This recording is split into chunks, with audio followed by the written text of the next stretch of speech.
एक दिन अर्जुन ने भगवान श्री कृष्ण से पूछा, प्रभु, कुछ लोग बहुत बड़े बड़े पाप करते हैं, फिर भी उन्हें कभी पाप का फल नहीं मिलता, ऐसा क्यों? श्री कृष्ण मुस्कुराए और बोले, आओ अर्जुन, मैं तुम्हें एक कथा सुनाता हूं जो इस प्रश्न का उत्तर स्वयं देगा।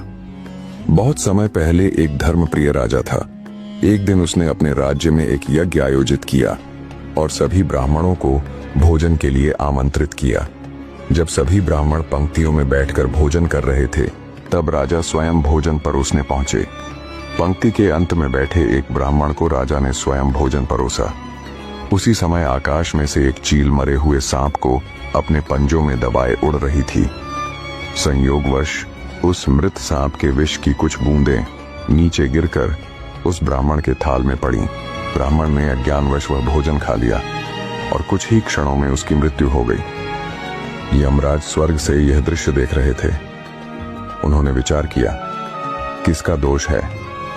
ना तो वह ब्राह्मण दोषी था, ना राजा जिसने सद्भावना से भोजन परोसा, ना चील जो केवल अपना आहार ले जा रही थी, और ना ही सांप जो पहले ही मर चुका था। यमराज को किसी में भी अपराध नहीं दिखा। समय बीत गया। कई महीनों बाद कुछ ब्राह्मण उसी राजा से मिलने राजमहल की ओर जा रहे थे। मार्ग में उन्हें एक स्त्री मिली। वे राजमहल का रास्ता पूछा।